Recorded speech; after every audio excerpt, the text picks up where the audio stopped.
காலையிலே வயலுக்கு வந்தேன். எலி ரொம்ப தொல்லை பண்ணுது. எல்லாம் பயிரெல்லாம் பூட்டு கொப்பரைக்குள்ளே இருக்கா, பயிர்த்துக்களை எலி கடிக்க ஆரம்பிச்சிருது. இந்த வரப்பு ஓரத்துக்களை தங்கிட்டு, அதனால் வரப்புகளை கொஞ்சம் புல்லை வெட்டி மாட்டுக்கு போடுவோம் அப்படின்னு சொல்லிட்டு இந்த பக்கமெல்லாம் புல் அறுக்க வேண்டியிருக்கு. இந்த பக்கம் அறுத்துட்டேன்.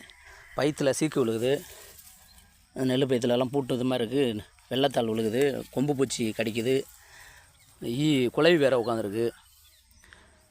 கொம்பு வச்ச பூச்சி பச்சை கலரில் கடிச்சிக்கிட்டு இருக்குது. எலி வேறு இந்த பயிர்களை கடிச்சு குதறி போட்டிருக்கு. சரி, கொஞ்சம் புல்லுகளை அறுத்துட்டோம்னா எலி தொல்லை குறைஞ்சிரும் அப்படின்னு அதை பார்த்தோம்னா, வயலுக்கு மருந்து அடிக்கக்கூடாதுன்னு நினச்சோம்னா மருந்து அடிக்கிற மாதிரி ஆயிடுது.